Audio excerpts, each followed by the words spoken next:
All right, chapter 5 in your NASM textbook, Human Movement Science. So today is going to be our introduction into biomechanics, which is fun.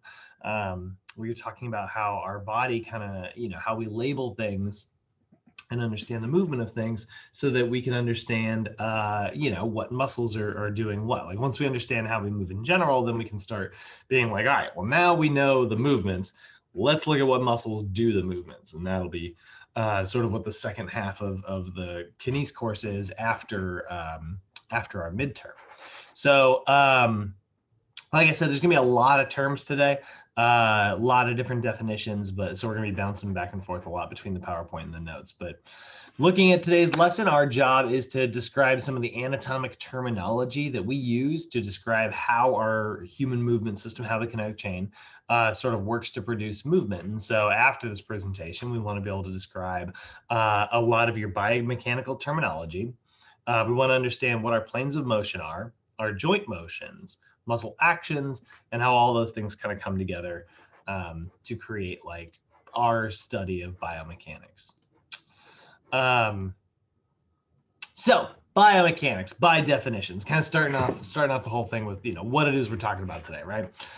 So biomechanics is the science concerned with the internal and external forces acting on the body and the effects produced by those forces. So basically, it's how our body is going to interact with the surrounding world, right? It's the motions that we're producing, and then like any forces that are upon it. So like looking at biomechanics as an understanding, right? Like one of the things we're going to talk about in I think tomorrow's lesson, actually, we're going to talk about what's called torque. And torque is basically how much force is being affected because of how far outside of your axis something is moving. So, when we think about like our bones, right? Bones are levers, right? And then they have like like a pivot point, right? And so the pivot point, the axis of the fulcrum, right, is where they are going to hinge. So if I did like a lateral raise, right, like if I had dumbbells in my hand, I did like just a dumbbell lateral raise like this, right? I've got pretty long arms. So the amount of torque that is being placed on my muscles is going to be pretty high. There's actually a lot of torque because my arm is way far away from where I'm pivoting from here in my shoulder. Now, if I were to like, use that, think of that shoulder machine where you grab little handles and you do the raises like this. Or if I just held dumbbells in my hand and did raises like this, right? I would actually be able to lift more poundage, like I'd be able to lift more weight, not because my shoulders are stronger in that position or anything like that, but because there's less torque, because I'm bringing the weight closer to where it's pivoting, right? So that's one of the terms that we're definitely going to talk a lot about when we're looking at studying, studying kinesiology and stuff. But that is sort of like what biomechanics are, right? It's how our body is sort of interacting with these forces in the world that we move through, right? So one of the most important parts of understanding biomechanics is looking at our anatomic terminology, right? And anatomic terminology is basically a very specific language that we use to describe different locations on the body. And it allows for all of us to be able to communicate without leaving any room for interpretation, right? Like we don't want to say something like raise something up your body, right? Like, that's not that bad. That description is gonna do you a pretty good job. But what if your person is laying down, or what if they're for some reason upside down, like well then like there could be some like interpretation there. It's like, well, when they say like raise up the body, they mean like up the body like as if they were standing, like it's like this is the up part of their body, so I'm moving up it, or do they mean up is into like a directional, like I'm going this way, it doesn't really make any, that's where there's interpretation here. But if I said I want you to move something superiorly, right? Superior is literally always traveling directly up your body, traveling upwards, but it's always being referred to as if you were standing in the anatomic position, which means you would be upright like this. So if you were upside down, superior would still be traveling towards your head. It would be, but it would, in this case, it would travel down. And that interpretation is removed. You know, there's no room for interpretation. Anatomic terminology is a language that all of us can speak, that makes sure that like none of us are interpreting things the wrong way. So this is why when we are talking about anatomic terminology, we have to understand what is called the anatomical position, okay? And so the anatomical position is this starting point, this neutral starting point that the human body is in. So you can see it right here, right? It's standing upright with feet under hips, toes pointed forward, palms facing forward. And that's it. That's the anatomic position.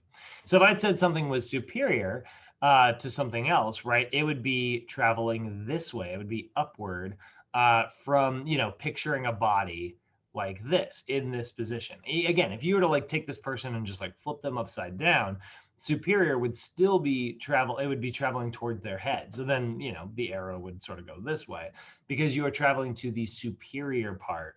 And the superior part is referring to the anatomic position. So even if their elbows are bent, even if they're bent over, even if they're hinging, even if they're squatting, it doesn't matter what position they're in. When we are talking about like something going from one spot to another and we are using anatomic terminology, then we are always talking about like something moving from this point as if they were standing, feet shoulder width apart, toes pointed forward, palms facing forward. That is the anatomical position. There's another one you'll sometimes hear called the fundamental position, by the way. You can see that here, which is sort of how we actually stand all day. And it's exactly the same thing, except you'll notice like the feet are a little bit more like in a neutral position, and then like the hands are kind of facing inward. So this would be sort of how we kind of actually stand, you know? That's the fundamental position, but you probably won't hear much about the fundamental position. It really rarely comes up. So that is our anatomic terminology. So we are definitely going to be needing to understand what all of these different positions on the body are when we think of them as our anatomic locations. So your anatomic locations are basically, you know, the spots on the body that we're referring to when we're using anatomic terminology. And what's cool about these and what's cool about like memorizing these guys is that they all have their opposites, which is really nice. So like when you're memorizing them, it's really easy to memorize them in pairs. And then I always think that it's helpful to kind of break down like where the root word is coming from. So you've got like superior, right, which refers to a position above a point of reference, right? So the head is going to be superior to the sternum, right? And that's always going to be the case. Again, even if this person was hanging upside down, their head is still considered superior because from this position, which is what we're looking at as the anatomic position, that is directly above, right? Inferior is the exact opposite of that. Your feet are inferior to your belt line, right? So superior and inferior basically go straight up and down, right? They can go this way or they can go this way. They can go up and they can go down. It's kind of like an elevator, right? So I always look to another way that I kind of like to kind of visualize this. If you think of your body as sort of like a circle here, right? We'll put like a dot in the center to kind of represent the midline. Or actually, I guess we could, you know what we'll do is we'll go like this. We'll do that in gray. And the eraser.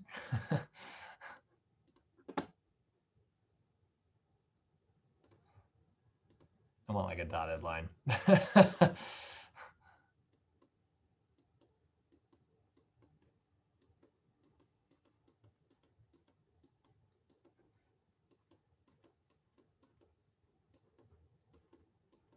I think this is easier than drawing a dotted line. Who knows? All right. So this is sort of like, if this is kind of representing your body, right? And we would say like this is the direct center, like right here in the middle. So if that's sort of like what we're looking at. So superior and inferior are basically going to go like this, right? You're going to have, oh, no. You're going to have superior here, and you're going to have inferior right here. Okay. So superior is a sort of if you're referring to something in general, it's above this midline. Okay. So that's going to be superior. And if it's below that midline, then it's going to be inferior, right? So those are our first two terms. And they, like I said, just move straight up and down. Now you've also got, this is kind of going in a little bit of a weird order here. It is what it is. So like I said, above a point of reference, right? So the pectoralis major, your chest muscle, right? It's superior to your rectus abdominis, which are your abs, right? It's your pecs are above your abs. Inferior, like your soleus, that's your calf muscle, is inferior to the hamstring complex, right? Your hamstrings are in the upper part of the leg, the calf muscles are the lower part of the leg.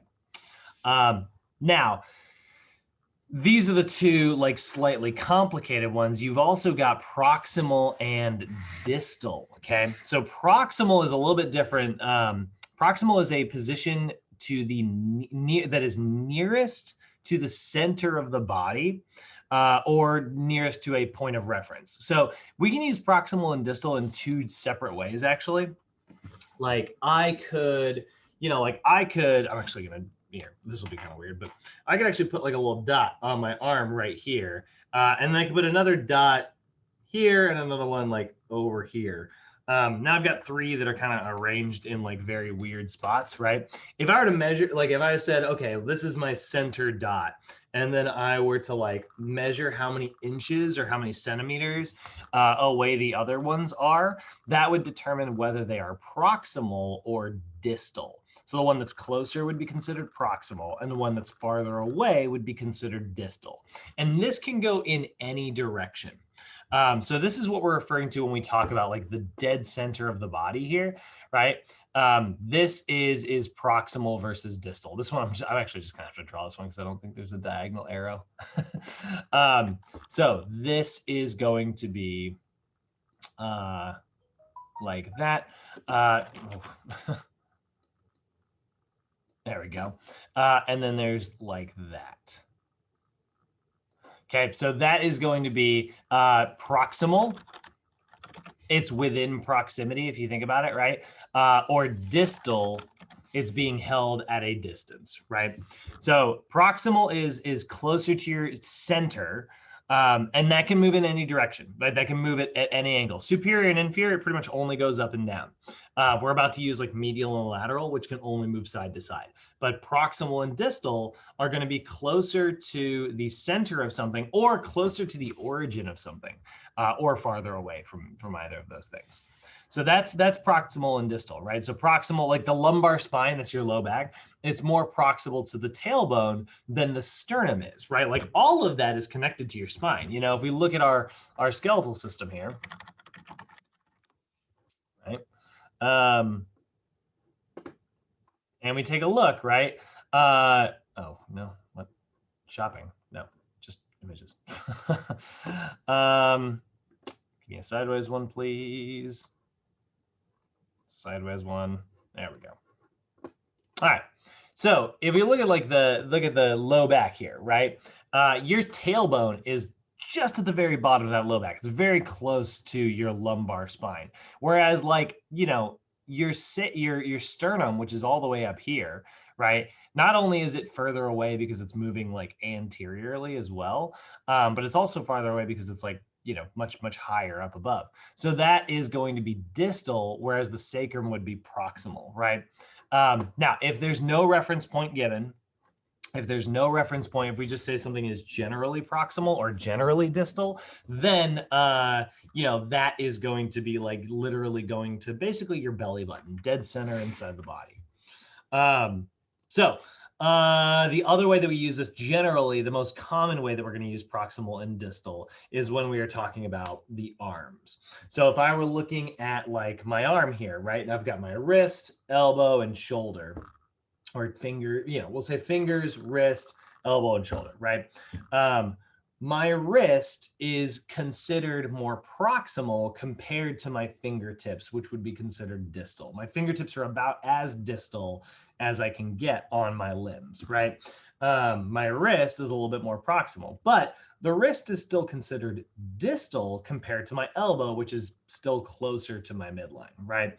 And the other thing about understanding like how it moves on the arms and legs is you kind of have to like draw it back to the center. Think of it almost like a highway, you know, because we're standing in this position here, right? This would make you think that's like, oh, well, the wrist is pretty close to the center, right? It's like right there, right? But no, we'd have to travel all the way up and then like down to get to the center. So the wrist is very, very distal instead. So that's proximal and distal. Those are the two that sometimes kind of mess people up. Those are the two that sometimes get a little confusing. But basically, if it's close to something else, it's proximal. If it's farther from something else, it's distal. And if there is nothing referenced in general, it's the center of the body. Then we've got anterior and posterior. Anterior is going to be a position towards the front of the body. So your quads, for instance, are anterior, and posterior is a position on the back of the body. So your hamstrings are posterior, right? The palm of your hand, right? That is going to be considered anterior because remember, it's in the anatomic position, right? So palms are forward. That's on the front of my body, right? And then what I give the exact opposite, the gluteus maximus, right? That is literally your posterior. That's what my mom would always yell at me on. She'd be like, "I'm gonna whip your posterior." When I was a kid, because she didn't want to. I don't know. She didn't want to say glutes. But that's, you know, posterior is on the back, anterior is on the front. So that one actually doesn't work very well with my little circle that we're drawing, but because it's 2D, but that's that right there. Then we've got medial and lateral. So medial and lateral, they feel somewhat similar to proximal and distal, but they're very different. So medial is a position relatively closer to the mid line of the body, or it's going towards the inside. So there's a difference between the midline and the center, right? Just like there's a difference, like superior and inferior moves like an elevator straight up and down, right? Medial and lateral are exactly the same. They are moving towards the midline or away from the midline, side to side, but they don't go at like an angle. Proximal and distal can. So if we see this right here, right, this would be considered closer to the midline. So this would be medial. And then we have this version where we're going away from that midline, and that would be considered lateral. Okay. So if I like my nose is pretty much as medial as it gets, right? It's for the most part centered on my body. It's actually a little crooked because I've broken it twice, but like it's got a little lump right up here. But that is, you know, this would be very medial because it's on the center of my face, right? Whereas my eyeballs, which are kind of flanking both sides, those would be considered lateral to my nose, right? Because they're moving away from the midline in comparison. But my eyes are still more medial compared to my ears, right? The ears, and then you would come straight in. So the nose is medial compared to the ears. Your shoulders are more lateral compared to your sternum. So your sternum's here, your shoulder is directly outside of that, right? If you travel across the collarbone. Your adductors, those are your inner thigh muscles, right? They adduct your thighs inward. They are considered, you know, on the medial aspect of the thigh, right? Whereas your glutes, which are on the outside, that's the outside butt muscle, right? Your medial glute, that's your outside butt muscle, right? That would be considered very lateral. And so now we're starting to see how some of these muscles are actually going to kind of play a role in, you know, the reason we have to have this anatomic terminology. If I see someone's knees caving in when they squat, I'm like, that's not a good squat form. You're messing that up a little bit, right? And they'd be like, well, what do you mean? It's like, well, your knees are coming more medial. They should be staying in line with the rest of your body. And it's like, okay, well, what muscles drag my thigh medially?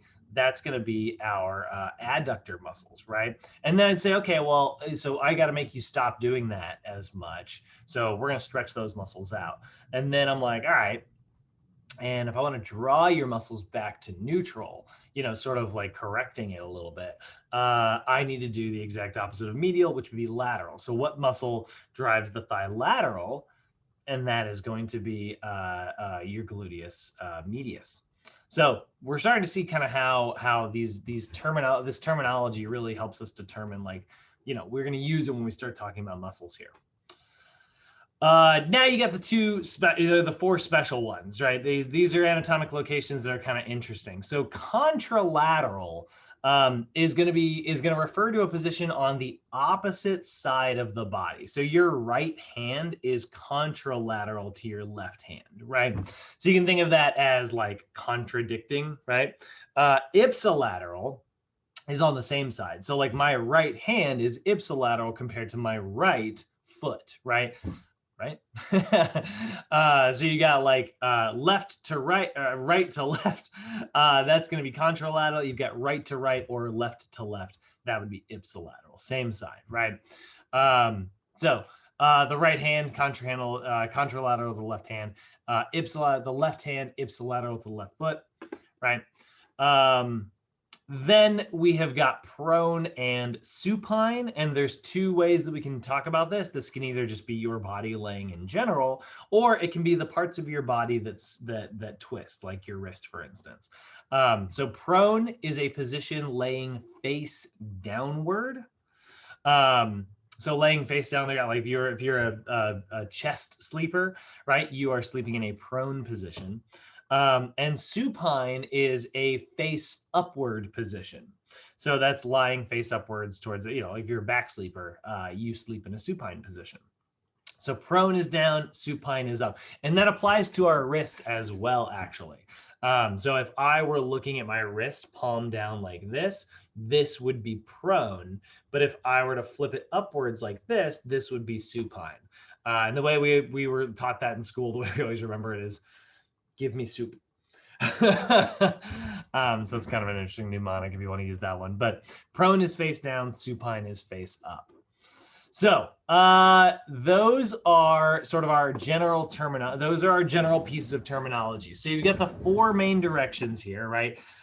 Superior, inferior, medial, and lateral. And then if you were to sort of combine a little bit of like superior plus medial, you would get like distal, right? Or maybe proximal, right? Because you'd be going towards the center. So superior and inferior, they move towards midlines, right? Like superior and inferior, they move towards the horizontal midline of the body. Medial and lateral move towards the vertical midline of the body. And proximal and distal go towards the center of the body where those two midlines meet. Anterior is going to be on the front of the body. Posterior is going to be on the back of the body.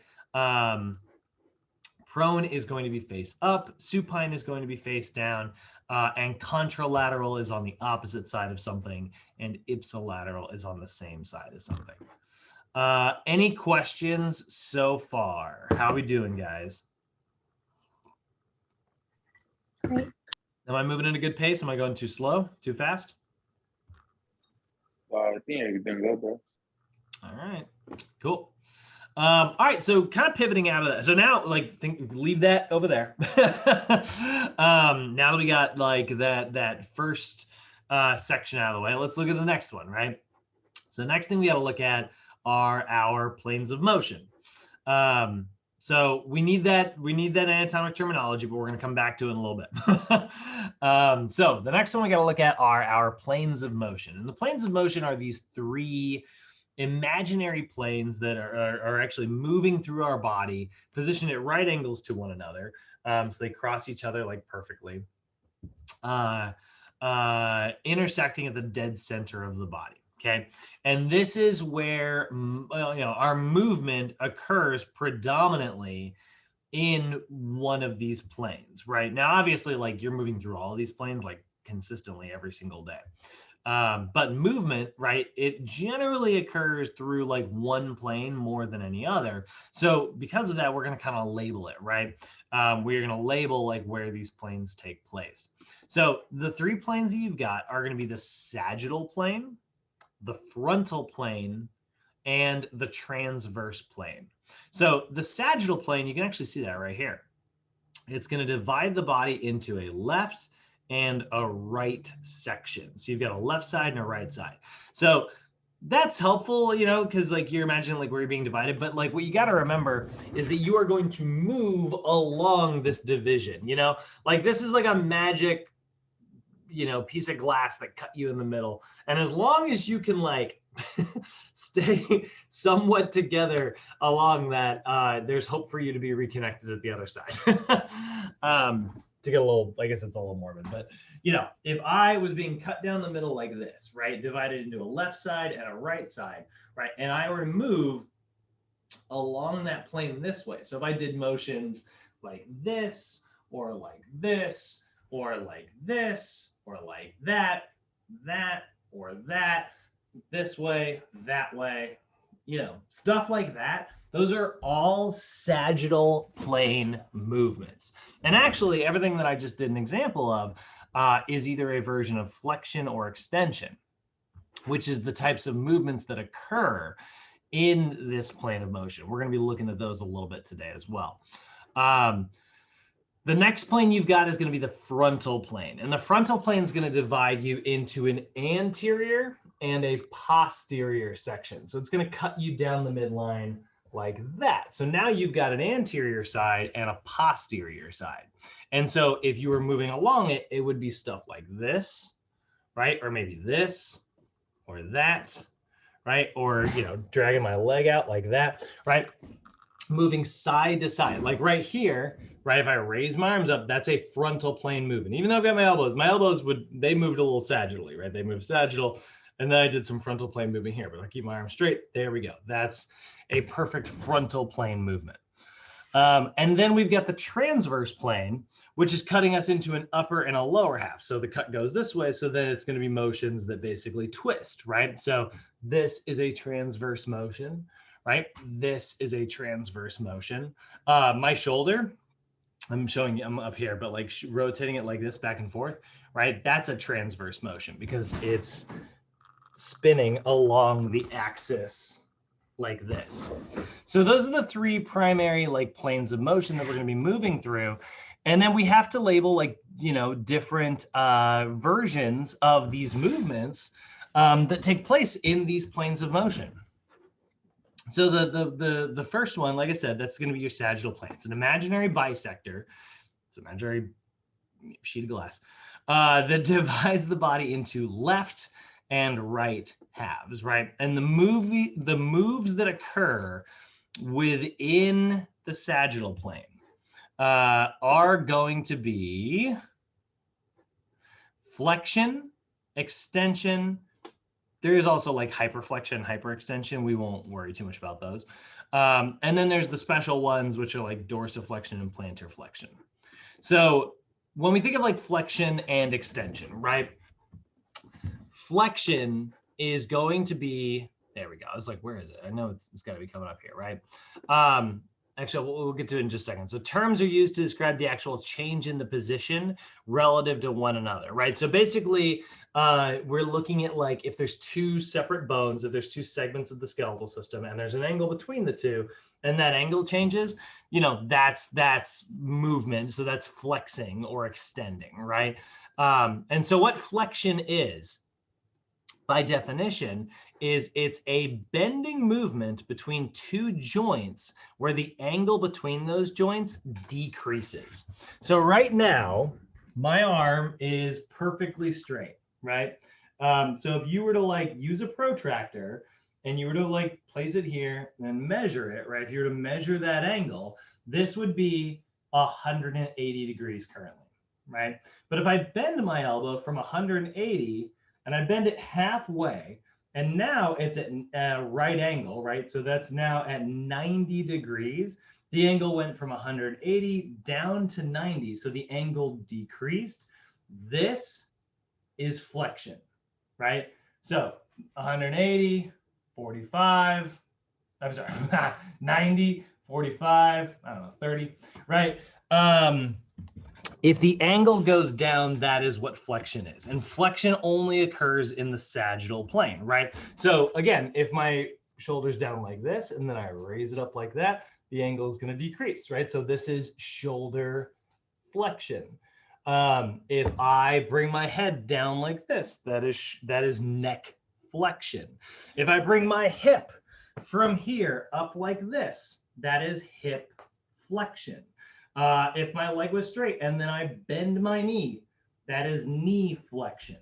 Okay, so anytime you are shortening the movement and you are decreasing the angle. So bicep curls, hamstring curls, mountain climbers, where you're driving your knees upwards, right? All of those are really good examples of flexion.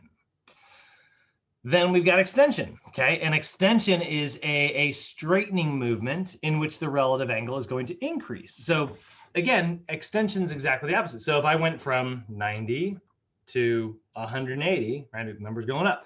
So that's going to be extension. So shoulder flexion, shoulder extension, right? Elbow flexion, elbow extension. So your biceps are in charge of elbow flexion, your triceps are in charge of elbow extension. So again, some more terms, we're starting to get a little bit more familiar with like, all right, well now let's look at like, you know, we'll say knee valgus. I'm getting a little ahead of myself. I should wait until we get some more of these laid out. But if we look at someone whose knees cave in like this, right? Well, now we can start to understand again why this terminology is so important, right? We see that there's some frontal plane movement here. This is adduction. We're going to see that in just a second. But there's also rotational movement happening here, right? There's a flattening that actually is really hard to see in that picture. But you can actually see it a little bit better here. So you can actually see like how he's kind of driving all of his weight onto the inside parts of his, this guy's got flat feet already. And then the knees are actually kind of like rotating a little bit. Whereas like here, you know, they're actually kind of going at the angle, like, you know, he's externally rotating a little bit, which is a good thing. We want to make sure that they're balanced. There we go, that's even better. So you can see here, right? Caving in, and then the feet are turning out in compensation. Whereas here, we're driving the knees in line with the toes. That's a nice straight line. So this is experiencing two movements simultaneously through those other two planes. We're actually seeing rotational movement. So we're seeing unwanted transverse plane movement. Actually, there we go. Look at this picture. This is great. We're seeing unwanted transverse plane movement. But we are also seeing unwanted frontal plane movement. We're seeing adduction and internal rotation of the hip, tibial external rotation, and ankle pronation, which is a combination of all three things. So not so awesome, right? So now I need to go, okay, well, what muscles do that? And I can't do that unless I understand these terms. So like I said, a lot of terms today, right? So we got flexion, bending movement where the angle decreases, extension, bending movement where the angle increases. Now in the ankle, we do have special versions of these terms. Your ankle is kind of unique because it's positioned at sort of a right angle compared to the rest of your body. So because your ankle is also made up of two kind of separate joints that are moving like, you know, in separate ways. So if we look at like the foot and ankle complex. If we look at like your foot and ankle, you can see like the two sections of movement, two separate joints that we're talking about. We're talking about this movement right here with your tibia and your talus, but we are also talking about the little bit of rotary movement that happens between your fibula, talus, and tibia. So because your ankle is pretty special, it's got some special terms aside from like just flexion extension. So you have got what is called dorsiflexion, and that's a movement where the ankle angle decreases. So, you know, if you're letting off the gas while you're driving and you're driving your toe up towards you, that's an example of dorsiflexion. So This is why I left my shoes off today, so this is easier to see. So if I'm here like this, right, and then I bring my toe upwards, that is dorsiflexing my foot. And then the exact opposite is that is pointing my toe, that is plantar flexing my foot. So dorsiflexion, plantar flexion, dorsiflexion, plantar flexion. They're technically both versions of flexion because the angle is weird, right? It's at a right angle compared to every other joint in our body. It's our foundation, but that's why these kind of get special terms, right? So if you're doing a calf press, right, if you were like raising yourself up on your toes, you're performing plantar flexion to come up and you're doing dorsiflexion to go back down. Any questions on the sagittal plane so far? No. Cool. By the way, dorsiflexion, hugely important, hugely important. When we see limited dorsiflexion, when we friggin' look at limited dorsiflexion where somebody can't bend that angle very much, what ends up happening is they put way more pressure on their knees. So their knees experience like more like pain and pressure. We start to see they start to get like more ankle injuries, shin splints, a lot of problems that are associated with like, you hear them as like running injuries. Or like you see people who cannot squat, like they'll end up having to squat while they like hinge really far forward. They have to actually like fall forward because their ankle isn't bending backwards. So their body has to find some other way to kind of shift their weight. Wow, it's actually, yeah, there we go. That's actually nuts. So this person is actually, very much limiting how much dorsiflexion is able to happen. They're doing the exact opposite of what usually makes squats easier. So you can see how freaking far forward they have to lean. If he didn't lean like this, he would absolutely fall backwards onto his butt. I just saw a good one too. Oh yeah. But you can see here, right? Like working a little bit on that angle and increasing that, getting those knees to be able to kind of move at a sharper angle, that shin, that's one of the keys to a really, really good squat.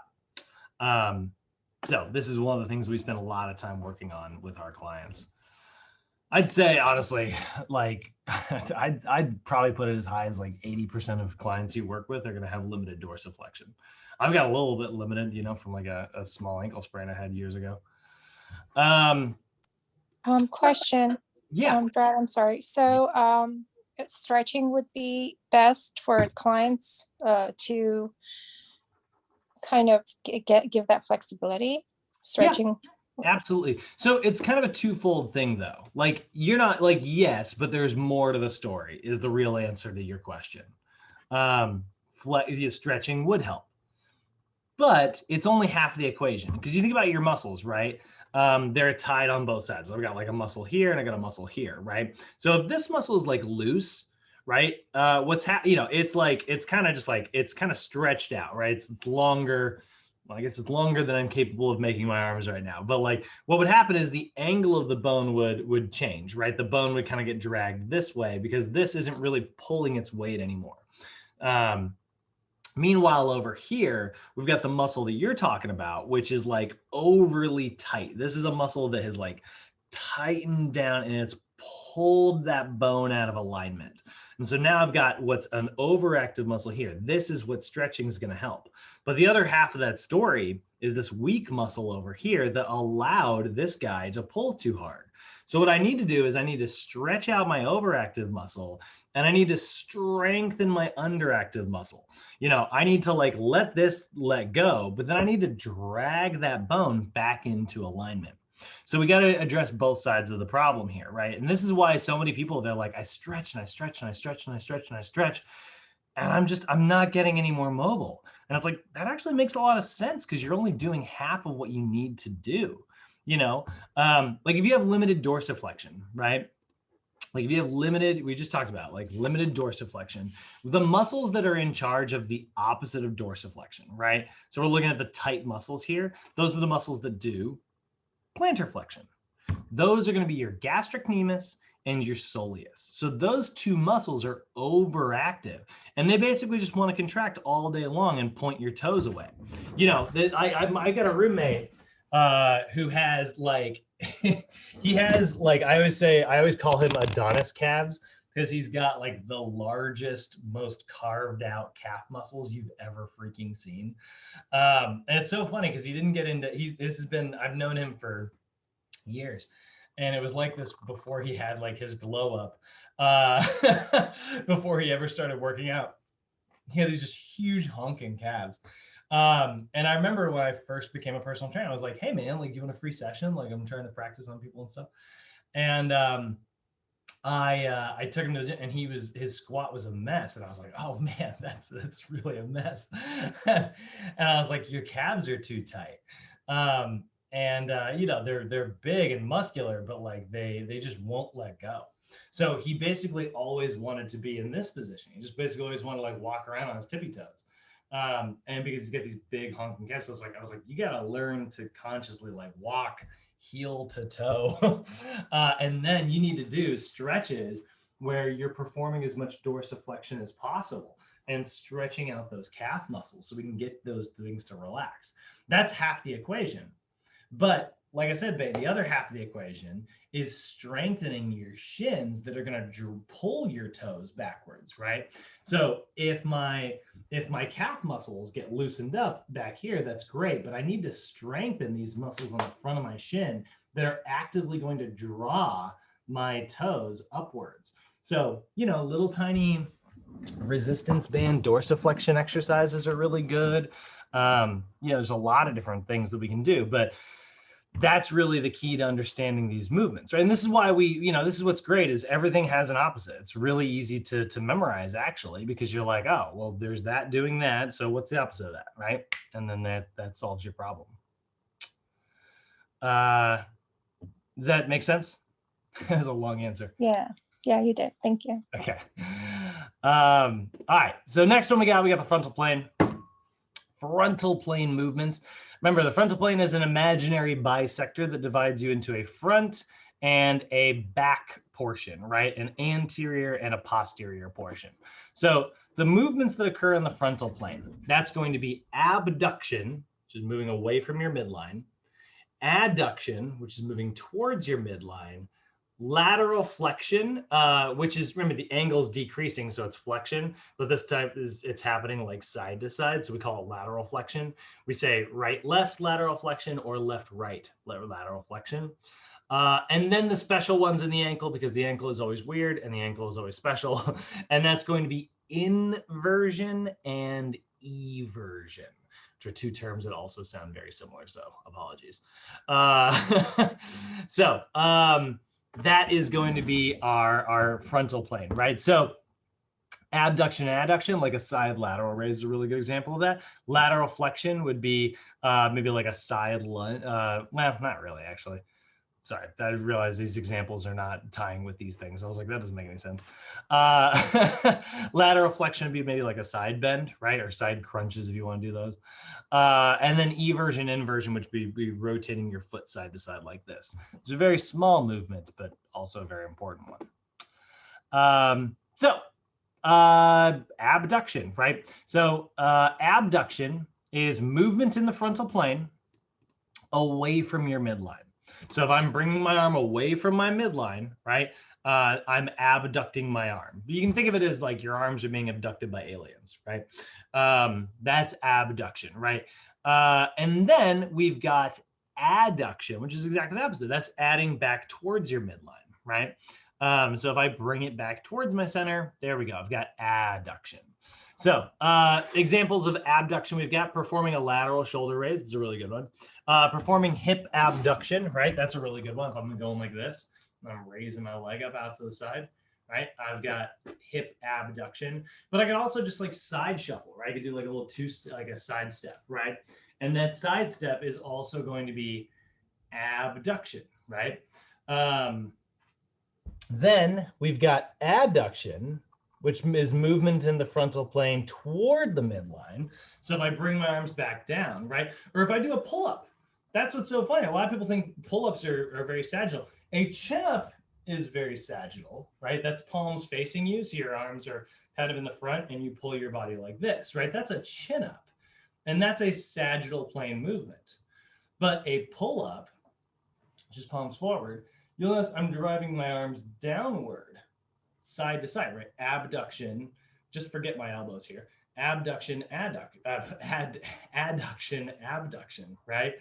If my arms are like this, adduction, abduction. So wide grip pull-ups are actually a different plane of motion than chin-ups, even though those exercises look very, very, very similar. Adductions, like I said, moving back towards your midline. So doing like like clamshells and things like that. And then we got lateral flexion.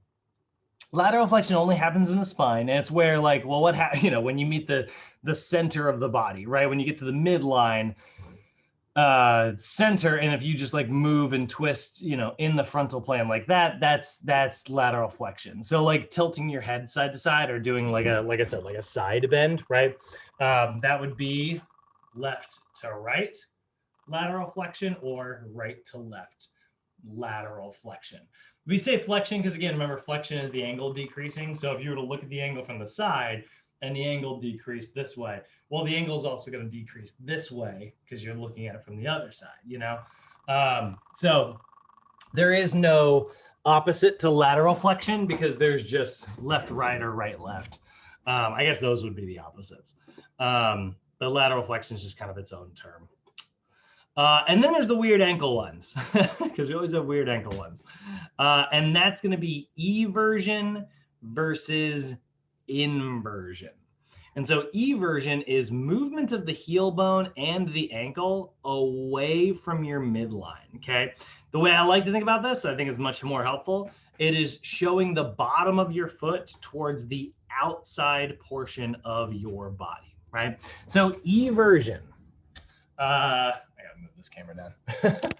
So eversion is going to be this. If I rotate my foot out, like, I gotta keep my knee in place. If I rotate my foot, it's a very small movement, like this, that's eversion.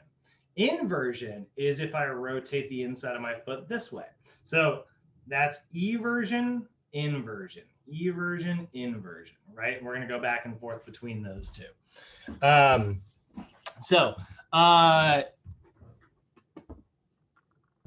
Yeah, that's eversion, inversion. These are two terms that are really important because, again, I just mentioned we see a lot of clients with limited dorsiflexion.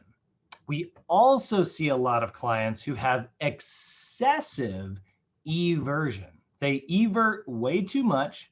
So they're showing the bottom of their foot like outwards, right? They're kind of moving the bottom of their foot this way. And they are not dorsiflexing properly.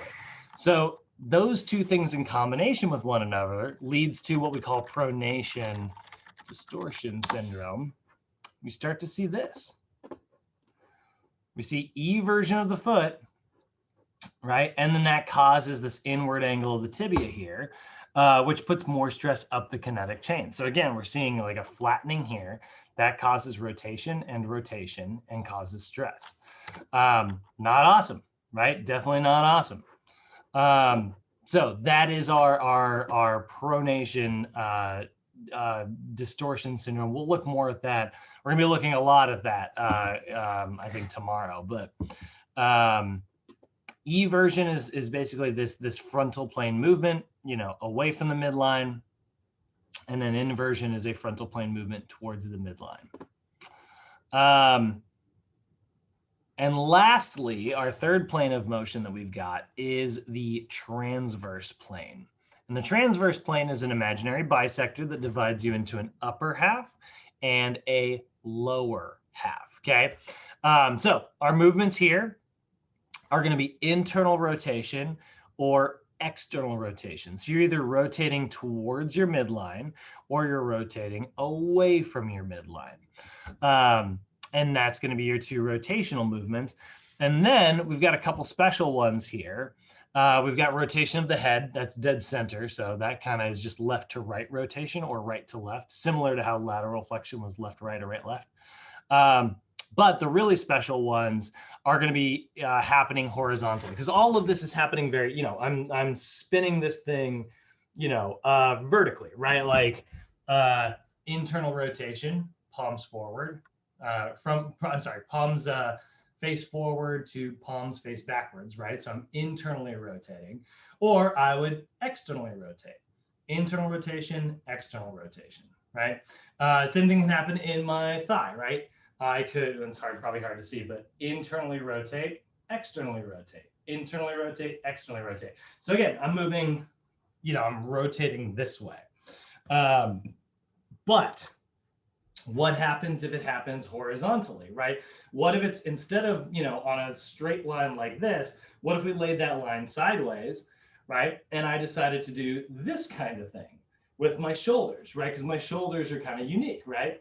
Well, now we've got going, it's still on the frontal plane, because it's still like I'm the cylinder, except this time I'm, you know, my entire body is the freaking cylinder, right? That I'm moving along, right? And if I'm bringing it towards my midline, I'm adding it to my center. So that is called horizontal adduction. And then there's horizontal abduction, which is the reverse. And that's a transverse plane movement. So like I said, these are all happening along like a vertical, you know, axis, like up and down. So trunk rotation is transverse. Throwing, you're rotating, right? As you kind of whip up forward like that. That's transverse. Golfing, very twisty, right? Swinging a baseball bat, right? Both of those are all very transverse plane movements. So the classic versions are internal rotation and external rotation, okay? So internal rotation is movement along, like toward the midline along that vertical axis, right? So the cable internal rotation, like if I had just a cable in my hand and I grabbed it and I pulled it this way, right? I'd be doing internal rotation. But then we've got cable external rotation as well, right? Movements that are going away from the midline. And this is one of the ways we fix busted rotator cuffs, right? We grab a resistance band and we pull out like that. And we're working on that external rotation. Most of our clients need this. Heck, you probably need this a little bit. I know I do. We've all got freaking smartphones, which is rounding us forward like this all day, right? So we are doing way too much internal rotation and not enough external rotation. You know, we want to be able to get our arms backwards. I'm definitely got more external rotation on my right than I do on my left, because this is my Frisbee throwing arm, so I'm cocking it backwards whenever I throw it. I need to get the same thing happening in the left arm to get back to symmetry. So those are internal versus external, going towards the center, internal, away from the center, external. Then we've got the horizontal versions, right? So if this happens in our limbs, right, and I'm moving this way or this way, I've got horizontal adduction, just adding towards the midline, or horizontal abduction. Okay, so horizontal abduction is first. Okay, so I have these backwards, like in terms of what order I put them in. So horizontal abduction is going this way, right? And that is movement from anterior to lateral, right? From front to side. So the reverse fly or doing a row, right? Those are really good examples of horizontal abduction, right? I'm pulling my arms this way. And then I've got horizontal adduction, which is movement from, you know, lateral to anterior, right? So chest flies or chest presses, right? Those are horizontally adducting. You know, I'm adding them towards my midline. You know, you do the click at the top with the dumbbells, which you don't have to do, by the way. But it does kind of help as a sort of a reset. So that is your horizontal abduction versus horizontal adduction. A chest fly is adding, a reverse fly is abducting. The bench press, you know, that's adduction. And then we got the weird forearm ones. Whoops. Whoa. That is going to be pronation and supination. We kind of talked about that earlier, right? So if I'm twisting palm to go palm down, that's pronation. And if I'm twisting to go palm up, That's supination. So give me that soup. All right.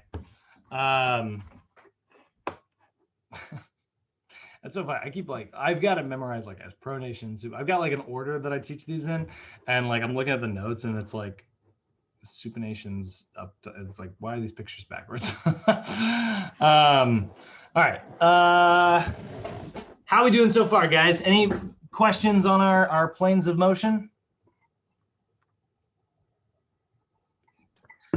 You mentioned oh, sorry. the pronation, and I'm sorry, I was taking notes. The supination. I'm trying to see. Can you explain that again? I'm sorry. Yeah, totally.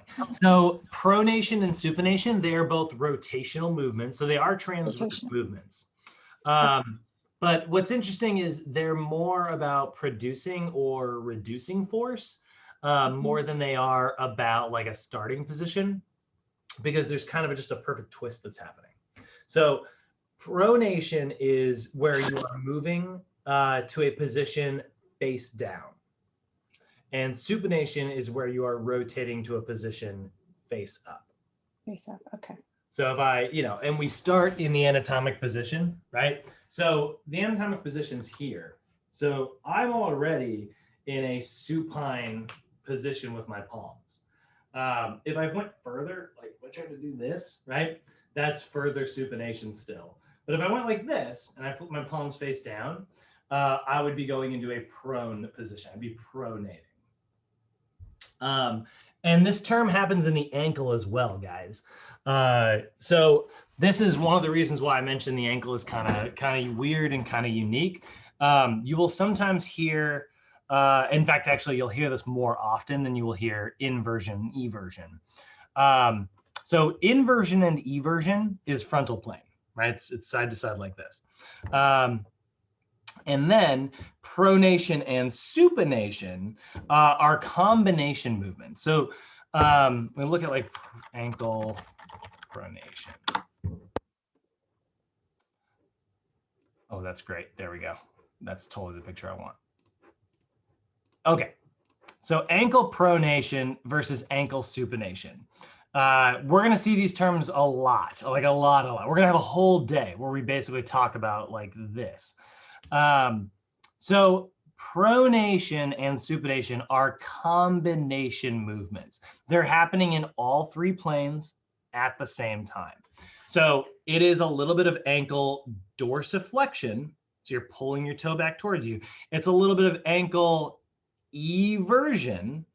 So you're actually like taking the inside of the foot away. And it's a little bit of external ankle rotation. So there's all three planes are being affected here with excessive pronation.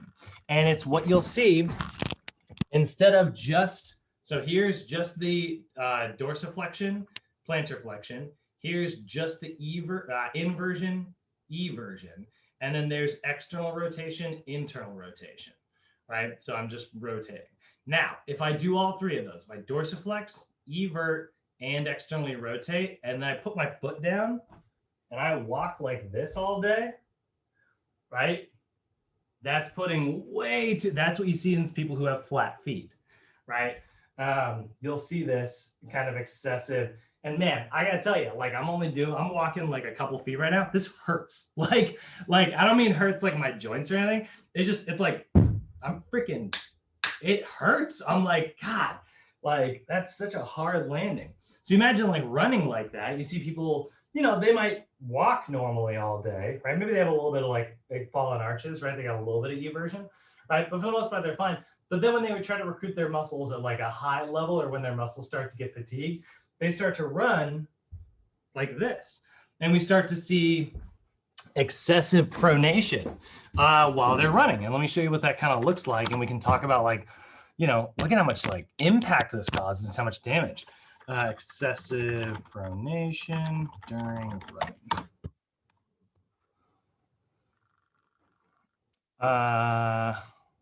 There we go.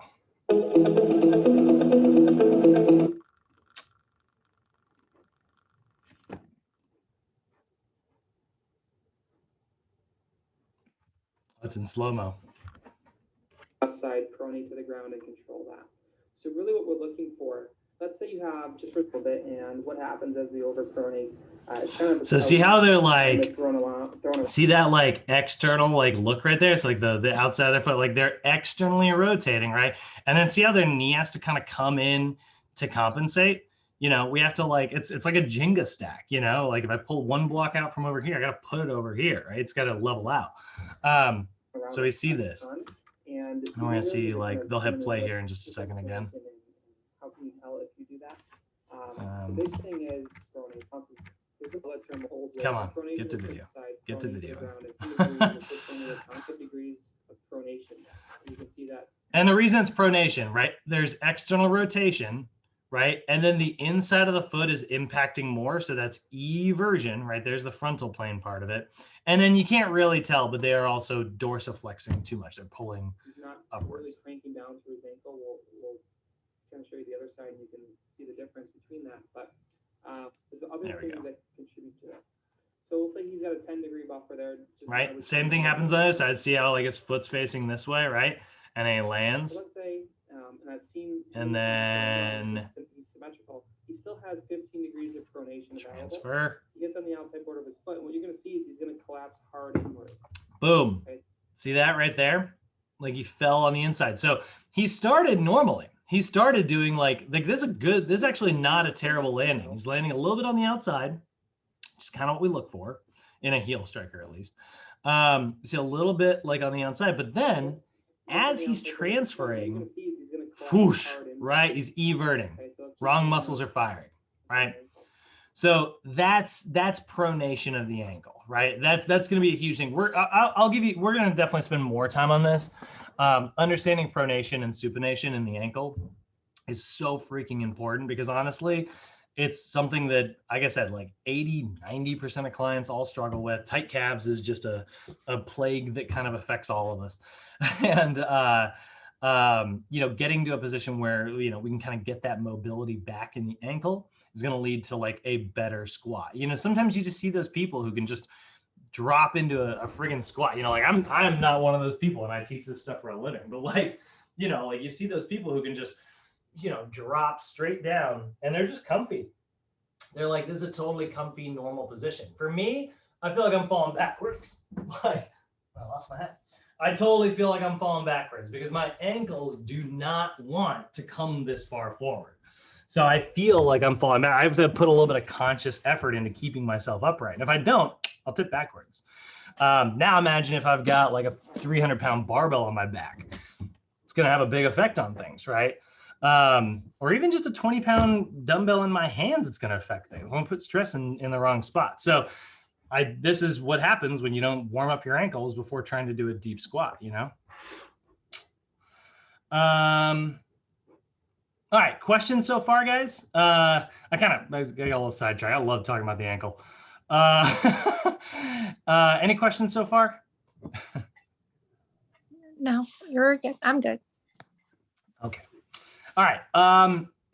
Last little bit, we got to talk about our scapular movement. So these aren't necessarily taking place in any particular plane of motion. We're kind of just looking at how our scapula is kind of unique. And your scapula is really cool. It's this little girdle that hangs off the back of your body. It's not even attached via bone in the back. It's only attached in the front thanks to your collarbone. Pretty freaking cool thing. You know, I can't wait till we get to the shoulder day. By the way, the shoulder day, that was my interview to get this job. So I always think about that whenever I'm teaching kinesiology. That was my first interview, was doing this scapular lecture that we'll get into in a couple days. I want to say Thursday. No, actually, you know what? It's not even this week. It's Monday of next week. Anyway, so scapular movements are unique. Scapula is a really, really kind of cool movement here. And so we're looking at like what your upper back is doing, right? So we've got scapular retraction, which is pinching your shoulder blades back towards each other. So scapular retraction is the shoulder blades coming closer together, right? And then there's scapular protraction, which is the opposite of that. That is rounding your shoulder blades away. Okay, so scapular retraction, scapular protraction. And then we've got scapular elevation, which is going this way. and scapular depression, which is going that way. Okay, so those are our 4 special little scapula movements. Okay, so a row is all about also getting that pinching to happen in your scapula. It's not just about like, you know, pulling your elbows back and working on your bicep. It is about like pinching your shoulder blades back. That's scapular retraction. Because again, smartphones, TV, computer, right? We spend all freaking day in scapular protraction, and we're not great at it. And then we get scapular depression, which is driving your shoulders down, and scapular elevation, which is driving your shoulder blades upwards. So here's the thing. There's another thing we see a little bit too much of. We see a lot of people with way too much scapular elevation. They walk around tense all day like this, and it's like, get those shoulders down, right? Like you gotta relax. Because this is sort of a protected like fight or flight move, and this is where we want to be. Drop those shoulder blades down. And that's why you hear so many trainers say, you know, when they're doing rows, it's like pinch your shoulder blades back and down, pinch them down and back, right? Both of those things simultaneously are important. So you can find everything I just mentioned in either your trail guide, pages 57 to 62, or you can find it in your regular NASM, pages 84 through 90. All right, we got one more thing to look at today. We've talked a lot about how our joints are moving, which are, you know, very much everything until now has been kind of a skeletal system conversation, right? We've got sort of our general anatomy we started with, like anatomic locations. Then we moved into sort of the joint actions, right? Well, now we've got to look at our muscle actions. So when a muscle is either contracting or relaxing, right? So muscle actions are the various types of contractions that your muscles can make in order to like manipulate it and move forces, okay? There's 2 major categories here, which I think, did I put the major category? Yeah, I guess I did. So there's 2 major categories. There are isotonic contractions. You're probably not going to see that term, to be honest. And then there's isometric contractions, which is its own thing. So isotonic contractions are contractions that occur during like movement, right? It's isotonic. Isometric is like a contraction that's occurring that's like not moving, right? It's like stuck in one spot. Don't worry about those terms. Like I said, you're probably not going to see the term isotonic. I doubt you will, at least. So there's 2 versions of movement, right? Either I'm shortening or I'm lengthening my muscle, right? So if we look at this, the first one we're going to talk about is the lengthening. So an eccentric muscle action. Now these are some absolutely key terms, right? So eccentric muscle actions occur when a muscle is contracting, but it's contracting in such a way that's causing the muscle to lengthen. Make no mistake, guys, like when I'm doing like a tricep extension, right? Let's say I'm doing this, right? I'm pressing my triceps down, right? My bicep is lengthening out. It is still contracting, but it's contracting for less force than my tricep is. So my tricep is doing like a concentric contraction, and my bicep is doing an eccentric lengthening, right? Meanwhile, when I bring that weight back up, right, now my bicep is concentrically contracting and my tricep is eccentrically lengthening. So remember, we go back to this whole idea of like an agonist antagonist relationship, right? We got all of our muscles are tied to an opposite. We've got one muscle on one side of a joint, another muscle on the other side of the joint, and they do exactly the opposite thing compared with one another, right? So that means that when this one concentrically contracts, this one needs to eccentrically lengthen. And when this one concentrically contracts, this one needs to eccentrically lengthen. Unless I'm trying to hold my body in one position, in which case they both need to pull for an equal amount of force, and that creates an isometric stabilization. Now, let's go again back to our idea of overactive versus underactive muscles. If we look at someone whose shoulders are rounding forward, we've got muscles here that are doing way too much concentric contracting. And we've got muscles back here that are not doing enough concentric contracting. So that means that this is concentrically overactive and this is being eccentrically lengthened. It's underactive. It's being like stretched out, even though we don't want it stretched out. And now I've got a muscle imbalance. I've got two muscles on the sides of the joints that really shouldn't be doing enough. They're not doing as much as they should be. So I forgot about these. I love these next three slides. All right, these are my three favorite slides in this whole class. I forgot about this. So here is an eccentric muscle action. So if you are contracting, there's a couple different ways to think about eccentric. Eccentric is occurring when the muscle is lengthening. That's one definition. Or you can think of it as the muscle lengthens because the forces generated by the muscle are less than a resistive force. So let's say this cat weighs 5 pounds. So he's generating 4 pounds of force. Therefore, he's gonna the muscle's gonna lengthen out as he's reducing the length, right? It's being stretched out because he's reducing the force, right? I love how the cat's looks at he's like, can you believe this cat? So that's the muscle is lengthening, right? We can think of this as force reduction. Anytime you're reducing force, you're eccentrically lengthening. So if I land, right, like let's say I do a jump and I'm landing, right? I'm going to kind of imagine I'm landing in slow motion, right? I've got a lot of force coming downwards thanks to gravity, and I'm reducing that force and then coming back up, right?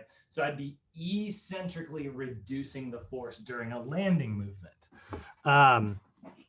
So eccentric, you can think of it in a couple different ways. It's either your muscle is generating less force than a resistance.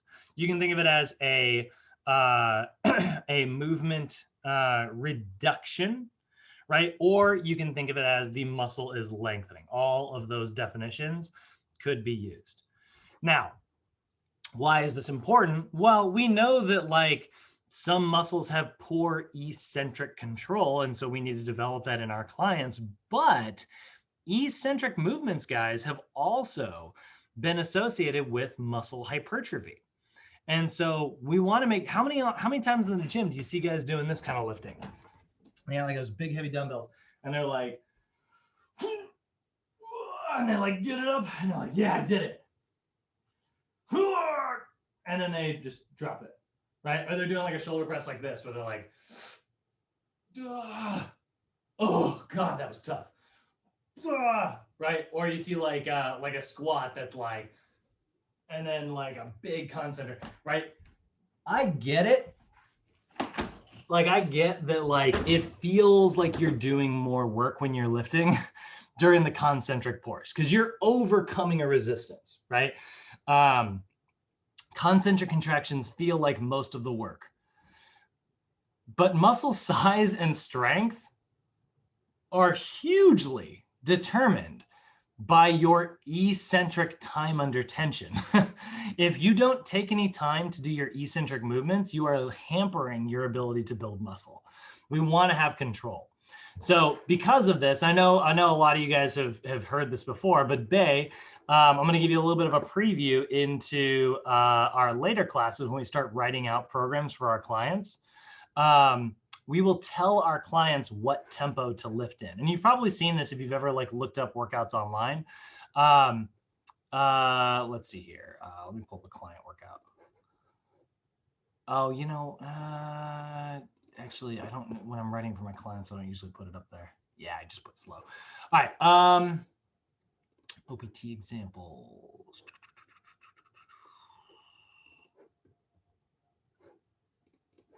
Not helpful at all. There we go. All right. So this is sort of an example workout that we wrote for a client, right? And you'll notice we've got, we're going to go with the bicep curl because it's easy. We look at a single leg bicep curl and our tempo is listed out as 4, 2, 1. So that is actually me as the trainer indicating how long I want each muscle action to take. So 4, and it always goes no matter what the movement is, it always goes in order from eccentric first, isometric second, concentric third. So a 4-2-1 tempo, if I were doing a bicep curl, would look like this. It would be a 1 second contraction concentrically, a 2 second isometric contraction, so 1, 2, and a 4 second lengthening. So it would look, if I was doing the single leg bicep curl, which is in that exercise, right? It would be 1, 1, 2, 1, 2, 3, 4. 1, 1, 2, 1, 2, 3, 4. That's a 4-2-1 tempo. 4 seconds eccentric, 2 seconds isometric, 1 second concentric. Now, you guys are not going to have to worry about this for a while. This isn't going to come back until program design, but I did want to mention it in here for those of you who already know about tempo lifting and stuff. All right, so first one is like if we're lowering the cat, right? That's eccentric. And then we've got concentric, which is raising the puppy. And so concentric occurs when a muscle develops tension while it is shortening. So if your muscle is shortening, that's a concentric contraction, right? The muscle is shortening because the force that's being generated by your muscle is greater than a resistive force. So you're generating more tension than your resistance, right? So you get the puppy here and you're like, oh my gosh, bring that thing to my face, right? And so then you shorten this muscle, right? And that draws, you know, the puppy weighs, let's say 5 pounds, right? And you contract for 6 pounds of force, you're going to overcome and drive that upwards, right? So we can think of this as the muscle is shortening, or we can think of it as force production, right? I'm producing force because I'm generating a greater amount of tension than whatever resistance I'm playing with. Now, again, in reference to exercise tempo, when we write this out, it's always the third number. Okay, this is our eccentric slot. This is our isometric slot. This is the concentric slot right here. So a 4-2-1 tempo would be, again, 1 second up, right? 2 seconds hold, 4 seconds on the way down. So that's the concentric muscle action. And here we go. Here's my favorite slide. It's like you're lowering the kitten away. You're bringing the puppy towards you. Holy crap, hold that alligator at arm's length. Don't let it near my face. And I love, like, look at this guy's face. So isometric contractions. Isometric contractions are contractions that involve no changes in length. So shortening is concentric, lengthening is eccentric. But if you're just holding in one spot, that would be isometric. So think about like doing like a wall sit or a plank, something like that, right? Your muscle is staying the same length because the contractile force that's being generated by your muscles is equal to your resistance. So this alligator probably weighs, I don't know, 15 pounds. So he's generating exactly 15 pounds of force. He generates any more than that, the alligator's coming up to his face. He generates any less than that, the alligator's going down to his legs, right? So we can think of this as force stabilization. So eccentric is force reduction. Concentric is force production. Isometric is force stabilization. It's leveling it out. And all of that's happening like simultaneously in your muscles, right? So in reference to our tempo, it's the middle slot is reserved for isometric contractions. So again, it would be the 2 second pause. So if I did a squat, right, in a 4-2-1 tempo, it would be 1, 2, 3, 4, 1, 2, 1. 1, 2, 3, 4, 1, 2, 1. And that's a great tempo if I'm trying to teach someone how to do a particular movement. Now I'm trying to go for hypertrophy. It's actually a little slow. I'd probably go with a 2-0-2 tempo. Isometrics have not been associated with any muscle hypertrophy. It's pretty, I mean, I shouldn't say any, but it's you're not getting a lot of like muscular size developed from isometric contractions. Because based on what we know of how hypertrophy works, it just doesn't do much during isometrics. So generally you want to focus on eccentric and concentric movements. So if you do 2 seconds on the way down, 2 seconds on the way up, like 1, 2, 1, 2, 1, 2, 1, 2. That's sort of our best tempo for hypertrophy, because you are constantly either, pulling or shortening. You're either lengthening or shortening the muscle at all times, and it's like taffy. You're beating up the muscle as much as you can during your movements. So we got a lot of different tempos that we're going to use in our program design classes. Actually, we'll pretty much use 3, right? 4-2-1 for stabilization type goals, 2-0-2 for hypertrophy based goals, and XXX, which means you want all 3 actions to be as fast and explosive as possible if we're going for like power or force production goals. But don't worry about that for now. That's going to come back later. That's mostly for everybody in here who's already been through one of our program design classes. Now there are sometimes you'll hear of like isokinetic machines. I've got this up here, but honestly, you're never going to hear about these. It's when the muscle is actually shortening at a constant speed over a specific range of motion. So this requires like a very kind of special machine that you kind of strap a muscle into. And basically that means that like the amount of force generated will be equal every single time. So the tension will remain very consistent throughout the contraction. We usually only see this in like PT clinics and stuff. But if you look at like an isokinetic machine,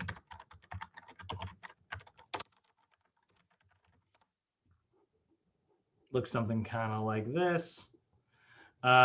You'll get into like they like strap you in because they need you to be able to contract equally through the entire range of motion. Oh, Dalen, we lost you for a second. So that's isokinetic actions. And honestly, you're not really going to see those, but everything we just talked about, like muscle actions, right? Page 115 through 116 in the trail guide, or page 90 to 92 in your NASM. So those are what we want you guys to study today. So I'm gonna do my own summary, and then we'll look at the summary slides. So let's kind of go back and just look at our main things we talked about, right? So we got anatomic terminology. We started the conversation on biomechanics today, and that's going to carry us through to the rest of this course. Really, studying kinesiology is the study of biomechanics. It's how our bodies are interacting with the world around us. We need to have anatomic terminology in order to accurately describe things. Your anatomic locations that exist are going to be superior, which is above a point of reference, inferior, which is below a point of reference, proximal, which is close to the center of a point of reference, distal, which is farther from the center of a point of reference, anterior, which is on the front of something, posterior, which is on the back of something, medial, which is closer to the midline of something, or lateral, which is farther from the midline of something, contralateral, which is on the opposite side, ipsilateral, which is on the same side, prone, which is face down, supine, which is face up. And those are our general anatomic locations. Now, we're going to move from one location to another. So we're going to primarily do that through 3 planes of motion. The sagittal plane, which is going to be front to back movements, the frontal plane, which is side to side movements, and the transverse plane, which is rotational movements, okay, twisting things. Movement where you're decreasing the angle in that first sagittal plane, that's going to be called flexion. If you're increasing the angle, that's going to be called extension. So elbow flexion versus elbow extension. We've got dorsiflexion in the ankle versus plantar flexion in the ankle. Those are also both sagittal movements. Frontal plane movements, you've got abduction and you've got adduction. Abduction is going away from your midline. Adduction is going towards your midline. You've got lateral flexion, which is the side-to-side stuff. And then in the ankle, because the ankle is special, we've got eversion, which is frontal plane, moving away from the midline, and inversion, which is frontal plane moving towards the midline. And then we've got our transverse plane, which is going to be rotational movements. Internal rotations going toward the midline, external rotations going away from the midline. And then the special movements, if it's horizontal in which that's happening, we've got horizontally adding to my midline. That's horizontal adduction. And away from my midline, that's horizontal abduction.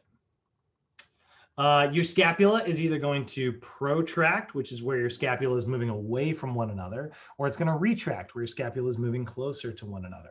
So rounding your shoulders is protraction, pinching your shoulders back is retraction. Elevation is raising your shoulders up, and depression is dropping your shoulders down. In terms of our muscle actions, we have got eccentric movements, which is the lengthening of a muscle, concentric movements, which is the shortening of a muscle, and isometric movements, which is the stabilizing of a muscle. So we need to be familiar with all of these anatomic locations and all of this terminology and understand like how our body is sort of designed to move through these three planes of motions. And in order to do that, we're going to be looking at the differences between like overactive and underactive muscles. When we look at this, we can see here, this is going to be like a joint dysfunction. Here's a normal healthy joint right here. These two muscles are working, evenly together. But in a muscle imbalance where we've got an overactive muscle that is concentrically too short, on the opposite side, we've got a muscle that's eccentrically too long. That's an overactive and an underactive muscle. So because this is too good at concentric, what do we need to do? We need to make it better at eccentric. We need to lengthen that muscle out by stretching it. Because this muscle is not very good at concentric, what do we need to do? We need to shorten that muscle by doing concentric actions. So I need to stretch my overactive side and strengthen my underactive side. And that is literally, as personal trainers, what our job is. Like, how do I know what exercises to give my clients? I look at their anatomy, I look at how it's messed up, I determine what's overactive and what's underactive. I stretch that stuff, I strengthen that stuff, and that draws my clients back to neutral. Day 4 done. How you guys feeling? Great. Awesome.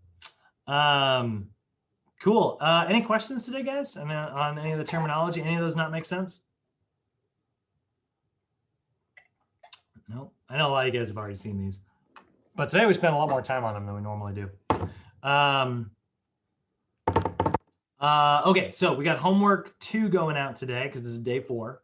So homework number 2 is going to go out. It's going to cover today and Friday's lessons. So please go knock that out. It's going to be a lot of definitions. So I want to mention this was a big chunk of notes. This is like some of the most notes we've kind of seen in a while. What is it? How many pages? 7 pages, right? This is a pretty substantial amount. Not exactly the hardest stuff in the world, but like definitely like lengthy. So sometimes like I am not a fan of memorization. Like in terms of like learning material, I don't like memorization. I don't think it's a very good way to learn because it's something that's very impermanent. But I love understanding things, which is why we generally tend to spend a little bit of time like explaining the why behind things, because that kind of is how we compartmentalize information a little bit better. That being said, not everything can be learned by understanding the story behind something. A lot of times you just need to be able to talk the talk. So this is where memorization actually does kind of come in. So if you guys want to make flashcards for this course, I will be giving 5 extra credit hours to anyone who makes flashcards on these terms. Plus, and this is going to be something that takes the entire kinesiology course, if I'm being honest. Plus, once we dive into the rest of this course, I'm going to kind of give you guys a preview here. Let's look at the knee joint, right? So this is our knee lecture. We are going to get into this place of more memorization where we look at the hamstring complex and we talk about like which muscle, this is the biceps femoris long head, what it does concentrically and what it does eccentrically. That way, if we have overactive, underactive muscles, we know how to either stretch this muscle or how to strengthen it. And so if you make a flashcard helping you memorize these muscles, if you make flashcards, and there's a lot of them, it's going to be a lot of flashcards. I will give you guys, 5 hours, because that's honestly about, it won't take you that long. And by the way, I will totally accept if you print them and then cut them out and glue them to fly. I will totally take it. You don't have to write them or try to draw or anything like that. I can't draw, so it'd be cruel and unusual if I were to make you guys have to. We'll talk more about what that flashcard thing is. But for now, if you guys want to get started, you are welcome to do proximal, distal, lateral, medial, eccentric, concentric, isometric, basically all the key definitions that we saw in today's lesson, because there are a lot, and you just need to be able to talk the talk. So I don't like memorization. I don't like only relying on flashcards, but I do think they're a helpful tool here and there. All right, guys, that honestly is about it for today's lesson. Go kick homework number 2's butt, and I'll see you guys tomorrow. Thank you, Brad. Appreciate it. All right, Brad. Thank you. See you guys. Thank you very much. Good job today. Bye. See you, babe. Andres, I'm assuming you're working still? All right, I'm gonna go ahead and end the recording.